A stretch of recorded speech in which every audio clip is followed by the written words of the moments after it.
up, love. Pick me up now. Come on, let me tell you. Hello, everyone. I am your host, Deacon Adam. I'm your co-host, Father Matthew. And, that's actually going to be the last time we hear that song on this broadcast. Yeah. Upper management has forced us to change the intro theme song. So that's okay, though. That's okay. So for those who tune in next week, if you've seen my movie Building Hope, you'll recognize we've picked a song from Building Hope that will be our intro music starting next week. So just thought I'd share that. Before I get into my updates, do you want to start with a prayer? Yes, let's begin with prayer. In the name of the Father, and of the Son, and of the Holy Spirit. Amen. O heavenly King, O Comforter, the Spirit of truth, who art in all places and fillest all things, treasury of good things and giver of life, come and abide in us, cleanse us from every stain, and save our souls, O good one. Amen. Amen. Okay, so we have 3 updates, and this applies to like everybody. I think we have something for everybody. The first update is Bishop John's class for clergy was so popular that we've opened a second class. Mm-hmm. So if you're interested in Bishop John or you know anything about him, he's doing a pastoral care class live. Like you get to talk to him, ask him questions, and so that's going on this fall. And we filled up the first class, so we've opened up a second one. So that's still available. Go check that out at satathanasiuscollege.com/live. I'll post a link later. And then the second update is for all adults. You don't have to be clergy for this one. We talked about this the last time Father Michael Alexa was on the show, but we have launched a live class with Father Michael Alexa. So if you want to interact with him, please consider signing up for that. There's details on the homepage of satathanasiuscollege.com, or you can go to the website /Alexa if you know how to spell his name. Not the Amazon Alexa, so don't get that confused. They're not the same thing. It's satathanasiuscollege.org. It's both. We have both. We have both? Yeah. Oh wow, we're big time. Yeah, I bought both. So .org.com, and we're working on .edu. We're not there, but we're working on it. Okay. So that's for all adults. Like if you're basically, I'd say 18 or older, if you've graduated high school, you're going to love that class. And it's so relevant to everything we're dealing with right now. In all aspects. I mean, just the communication is it's getting harder and harder if we're not careful. Yeah. If you're a human being, this class is for you. And part of the class, part of the material though, he talks about what it means to be a real human, the real people, as the Yupiks call themselves, real people. And it's in the evening for our working adults. Yes. Whereas Bishop John's class is during the day for our clergy who have nothing else to do. Yes, because clergy have nothing to do. They don't. What do you do all week, Father? Right? That's never been asked. Yeah. So, and then the third and last update is that St. Athanasius Academy is offering all core subjects, including Christian Ed, kindergarten through 12th grade. It's a big deal to be offering that in an online setting. We have been working furiously to hire and put things together. And so that's at saaot.edu. If you go to either website, there's a link for the other one. So if you're at the academy, there's a link for the college. If you're at the college, there's a link for the academy. And so we have something for everyone in our updates. Awesome. Yeah, there's a lot that's going on, and we're excited about everything being offered this fall. Okay, yeah. I have a question. Over the last few weeks, the number of racks of clothes behind you has grown. They're multiplying. Why do you have all these clothes behind you? So you can only see about half of the clothing. There's actually so I'd say there's double that amount. My wife and I own a family business, which is a consignment sale pop-up event that takes place twice a year. It's used clothing. So Wednesday of next week, we're going to have about 250 moms come and see us at a venue. They're going to bring in 30,000 clothing items, and we'll load it all in on one day, sell it over the next few days. They keep a percentage, we keep a percentage, and then we part ways happy. And this is how this helps me pay for things like Christmas and college and teenage cars and all those little things that we don't factor into our budget. So it's a side hustle. It's a side hustle and it's a family business. I get to spend 4 days with my family. You don't actually wear all of those 4T clothes on the rack behind you. Not in public. Okay. All right. Good. So yeah, so it's a family business. I absolutely love it. My wife and kids, we get to spend several days together all day. Families come in and save. I mean, the average family will spend $40 for $500 worth of clothing. Cool. Yeah, Good. if they're smart about it. That's what we help them do, is figure out how to turn that $40 into $5. It's just so much great. If you have one near you, go check it out. You'll save so much money on clothing. Anyways, okay. Let's get to today's topic. And as I mentioned in the description, today would be an example of how God works in mysterious ways. So we're going to bring on today's guest, Anna. And you're in a cafe. Yes, playing with the mute button. Okay, so it's funny. I didn't plan this. We have two special things happening today from Building Hope. Like we mentioned, the music's happening next week. You're in the film. And you say one of my favorite lines. One of my favorite lines from the whole film is, "Who do you like building stuff?" I do like building stuff. So to introduce you just real quickly, when you were in the film, if people saw you in Building Hope, you were an intern, and I think you were even like a site leader. You were kind of, I don't know, you seem like you knew what you were doing way more than a lot of the rest of us. And you've been there many times. I don't know if you can count how many times you've been at Project Mexico. Go ahead. Yeah, I was going to say, for those who don't know, Building Hope is the film that Deacon Adam did a couple years ago about Project Mexico, about a group of teenagers. Based on the numbers, I assume that people haven't seen it. Oh, that hurts. That hurts. I know it is a little bit low. It's a very well-kept secret. I think a lot of people know about the movie, but I don't think a lot of people have actually taken the time to watch it. But it's about a group of teenagers who went on a week-long home building trip to Project Mexico. So that's what the movie is about. It's called Building Hope. Deacon Adam's going to post a link in the comments so that you can go watch it. Yes. Yeah. And Anna, there's an interview with you about why you're there, what's compelling about being there. And so that's how we met, was on the ranch at Project Mexico. But that's not why you're here to talk today, because why don't you talk about, like, you were planning to be an international missionary?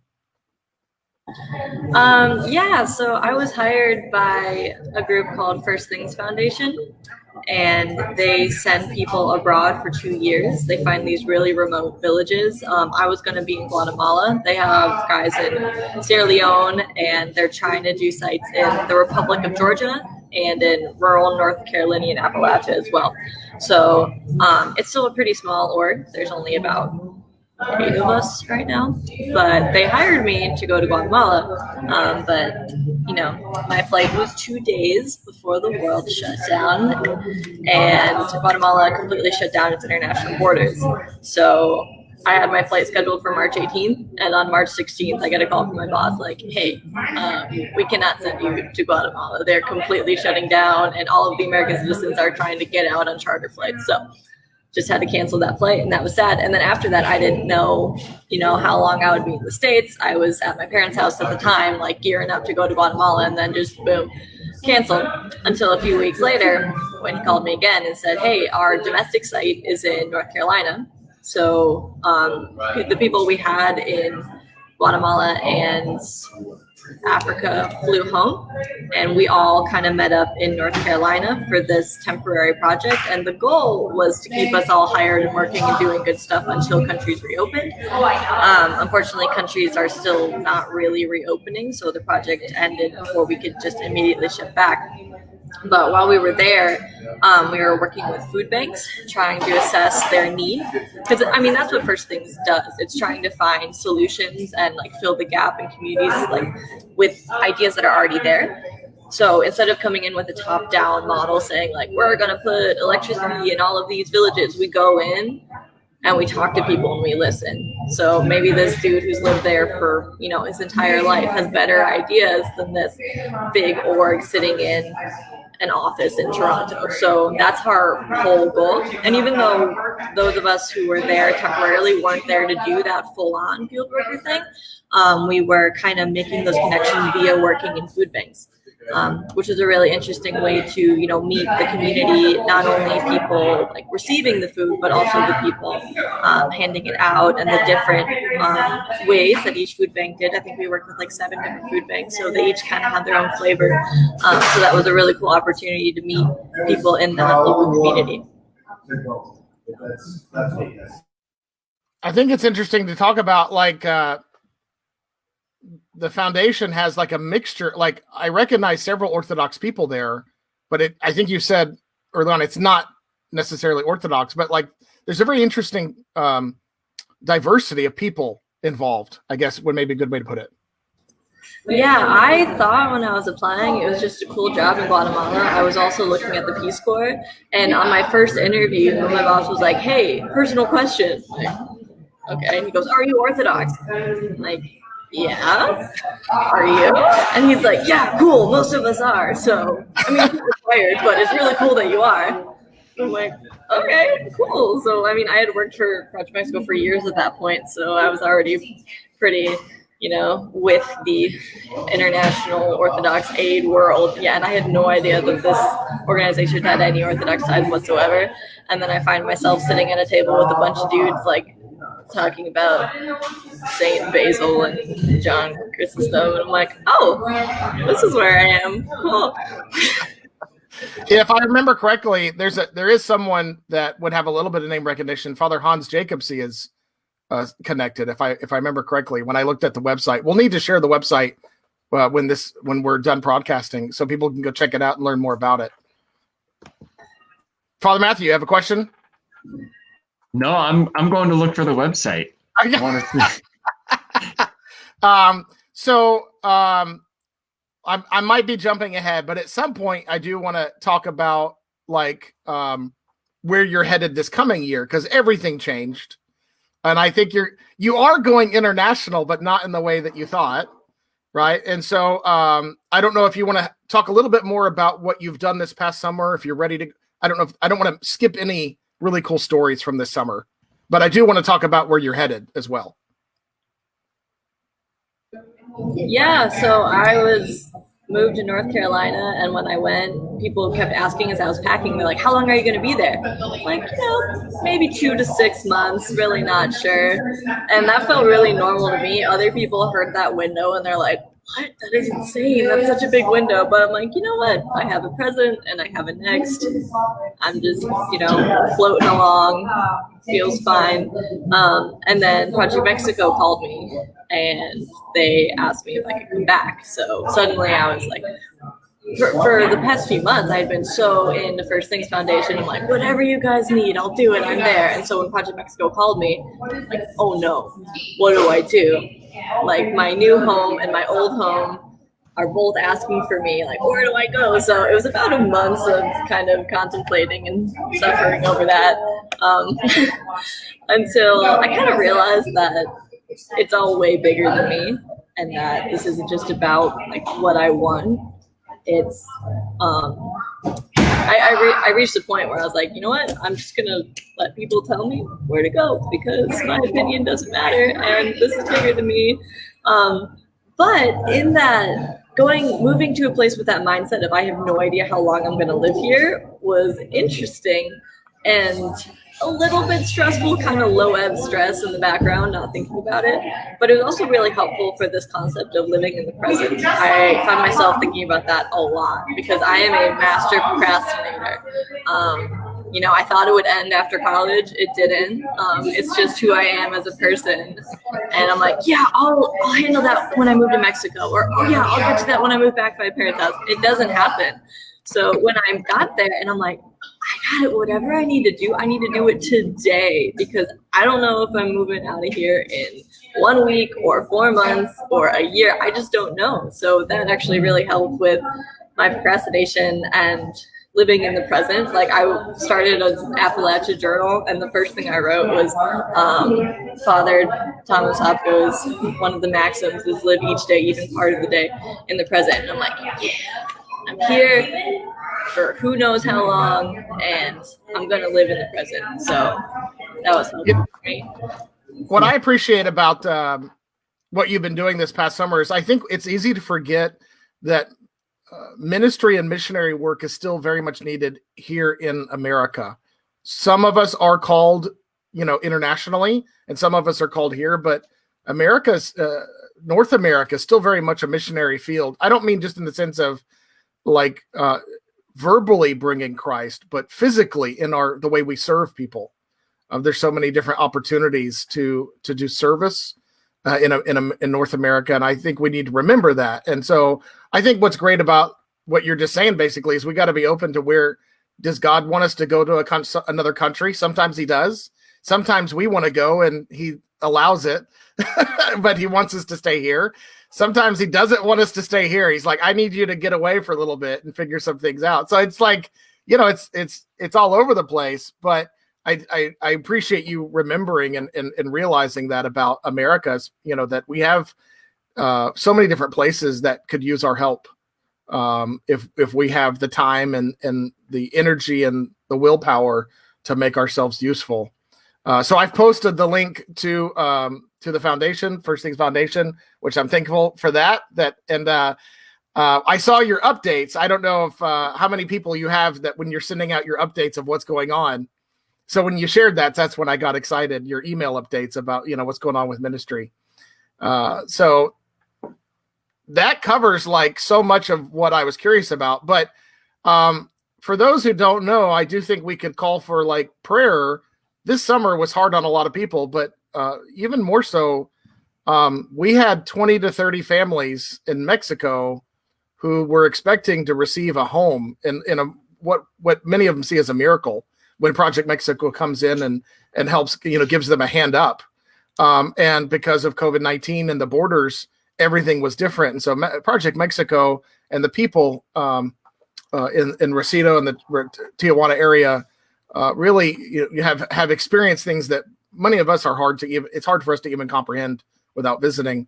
So what are the conversations looking like moving forward? I mean, we really don't know the future. So I'm kind of curious about, the orphanage is still going. Can you give us any kind of an update on where things are headed with Project Mexico? Yeah, it's a lot of just waiting and making decisions based on the information we currently have. So first group started canceling, and then it kind of started as like, okay, we won't do June, and then okay, we won't do July. And then at one point, I think it was a board decision, just our first priority, first and foremost, is to keep the boys safe and healthy. And so just having hundreds of people coming from all over into the ranch just wasn't feasible, which was really sad. I mean, this is the first time in 30 years that we've had a summer without building.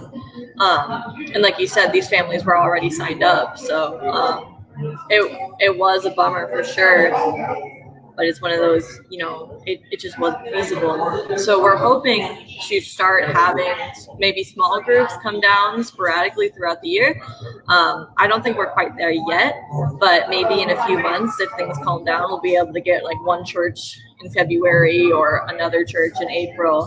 And then hopefully next summer we'll all go as planned. I'm looking at the calendar and it looks like they're trying to make it a little bit bigger than your average summer, which would be great because then people who couldn't come this summer can come. And, obviously we always welcome new people. But yeah, it's just a lot of waiting and assessing and seeing where we are, seeing how we can get people across the border, how many people we can take at a time, how many people are safe to bring over. And I've noticed that people, especially people back here in Ohio, seem to be really frustrated when things change and like change quickly, kind of going back and forth like, oh no, restaurants are making us do this. Oh no, grocery stores are making us do that. But to me, this feels completely normal because kind of like not only in the nonprofit world, but in the international aid world and working with kids, it seems like every week it's like, okay, this thing happened over there. Now we have a new rule. Like that thing happened here. We have, oh, this rule wasn't working, so now we have to try a new one. So I was almost kind of confused. I'm like, why are people annoyed? This is just life. I mean, we come up with rules, some work, some don't, and it's just always this learning game. So I kind of realized that maybe that put me in a different mindset than your average 40-hour working adult who lives in America and is used to stability. And you just bought your ticket, right? Yeah, I just bought my plane ticket. Okay, so when are you heading to the ranch? September 3rd. Okay, so close. Yes. So close. Yet so far. Father Matthew, do you have anything? Yeah. Anna, I want to ask you about your grandparents. So I am a supporter of the St. Nicholas Uganda Children's Fund. And the founders, Peter and Sharon Georges, are your grandparents, right? Yes, they are. That's super cool that you know them. They visited Alaska many years ago and they spoke at the Eagle River Institute. That's where I met them. And then for the last several years, my church has sponsored one of the children. Little Patrick, he's top of the class in kindergarten. Yeah. Patrick is your sponsor? Yeah. So can you talk about your grandparents' influence on you? So they're missionaries in Uganda.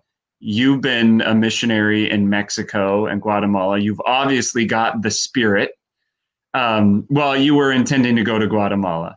So can you talk about their influence on you? This weekend was actually their 50th wedding anniversary. So happy anniversary, Peter and Sharon Georges. Peter and Sharon, for sure. They started going to Uganda when I was in first grade. So it was. Did you ever go with them? I did, yeah. When I graduated college, I went for a month in 2019. So I was with them for Christmas. It was December of 2018 going into 2019. It was actually right before I moved to Mexico after college. Well, right before the fourth time I moved to Mexico. Anyway, so they originally went with OCMC and then later founded their own education fund. So they pay for the schooling of about 250 kids. And it's been really interesting to watch because, at first it was just a handful of kids that our church was sponsoring, and then it grew, and then it grew, and then, children were just wandering up to their office in their apartment, asking for schooling because you have to pay for everything. It's private schooling, so there's school fees. You have to pay for the uniform and the books and the shoes, and these families are just trying to eat. They don't really have surplus money to pay for tuition. So that's what the fund focuses on. It's an education fund, and it's been about 20 years now, 17, a lot. It's been many years. So they spend 6 months of the year living in Uganda, meeting with the students. They meet with every student every term and make sure that they're in classes for them, kind of how we would view a guidance counselor or a benevolent uncle or someone. It's different roles there, but then they spend the other 6 months here in the States and they travel around to churches and they talk. So they got out right when everything was shutting down. It was actually a little bit tricky. They had to have a surprise flight to Kenya, and then Europe wouldn't let them out of the airport, but they're home now. So for them, it wasn't a full stop because they always do half the year here, half the year there. And they typically go back around September, October, but if they're unable to fly out, it won't be totally life-shattering because they're already in that half and half kind of schedule. But now they actually fund kids from however young they enter the program through university if they choose that. So once they're graduating high school, they can choose a vocational school or certificate or university, which I kind of watched happen. I remember when I was pretty young, the first time they had a boy who really wanted to go to university, and we don't know how we're going to pay for this. And then donors came through. It's called St. Nicholas Uganda Children's Fund, which is very fitting because money appears, it comes, it always happens. So that's been really cool to be a part of. And it's something I didn't always realize affected me. You know, I think back to being in first grade when my mom would drop me off at school and she's like, Granny and Grandpa are coming home from Uganda today. And I'm sitting there and I'm like, yeah, my grandparents come home from Africa. And the other kids are like, what is Africa? So I think it was kind of subliminal for a lot of years because it was just very normal to me that my grandparents were in Uganda. In fact, one time a Ugandan seminarian stayed with us. He was going to St. Tikhon's and they shut down over the holidays. So he came and lived at our house and I was in fourth grade and, you know, this Ugandan guy was living with us and that was just normal. So I don't think I realized it for many years because I felt like my Project Mexico path was kind of separate because I, you know, went when I was 15 and again when I was 16 and then interned in college and then moved there. But I think it did just instill those values in me that you can go and use your skills even if you look different and sound funny. You can put yourself in some really incredible opportunities, even if they are far away and seem scary. Yeah, I think that's great. I think at some point we're going to have your grandparents on, and maybe with you to talk about the family lineage. I think that'd be a good idea. Well, we covered a lot of material. How many countries did we cover? Well, we've covered 3 continents. I mean, we've definitely covered 3 continents. Yeah, we just covered so much. So, Anna, I'm really thankful to have met you when I was out there at Project Mexico. I'm thankful that you agreed to do the interview and that you were in the film Building Hope. I posted a link to it where you can go watch it. Really, the star of the film. Like, we don't have to be bashful. You know. Her brief appearances were really impactful. Well, she like 4-minute interview. That's why I put you in the trailer. Even I don't know if you remember. See, that's what makes you a star. Is if you put it if you're in the trailer. You need to go see the trailer. It's fun. It's a fun movie. I would say kids enjoy it more than you expected, even though it's a documentary. It's engaging for kids. Like, yeah. My favorite part of Building Hope is watching Deacon Adam pitch a tent and watching Julian walk away so many times. Yeah, back and forth. I was like, when we were watching that, I was like, what are you doing? It was like, I was going to get the hammer. Like Deacon Adam's trying to pitch a tent by himself and his son just like walks away. That's the best part. That is a really, yeah. I actually accidentally name dropped and promoted my own acting career. This is a really embarrassing story, but I'm going to tell it. I drove up from Mexico to Long Beach to set up a table at the YAL conference, the Young Adult Life conference, and the guest speaker was Jonathan Jackson, who I know you know. And I was with Tina, who also works in Project Mexico, and she's up there and she's asking all these questions, and I had like just driven up the California coast. I was in Mexico like earlier that day and I am so tired, and I'm just standing there like trying to stay awake and not fall over, and then somehow you came up in conversation and I was like, yeah, he made that movie about Project Mexico, I'm in it, you should totally watch it. And I walked away and I'm like, I just told a famous actor to watch the movie that I am in. Yeah. Oh my goodness. Doesn't he have an Emmy? Like, he's an award-winning actor. He has 5 Emmys. Yeah. Wikipedia page. Okay. And I'm just like, yeah, like, you should watch the movie I'm in. And I walked away. And I think it took me like a full like 24, 48 hours before I'm like, did I just do that? Well, he's a gracious man, so I'm sure it was fine. We'll see. He'll watch it finally. Like 10 years from now. Yeah, I'm going to ask him about it if you don't mind. Hopefully he forgot. And maybe watching it will jar his memory when he sees my face. He'll be like, oh, that's that crazy girl that came up to me in Long Beach and told me to watch her movie. It's not my movie. I'm just in it. He did see it. I don't know if it was before or after that, but he did see it. Okay. Yeah. So I don't know of anything else to ask. Like, you've shared so much great content. Father Matthew, did we miss anything? No, I think it's just another story of God's providence. You know, we've talked about it a lot when we've had Father Michael Alexa on the show. Mm-hmm. Mm-hmm. And oftentimes we don't see how things are working in the moment, because all we can see is everything right in front of us.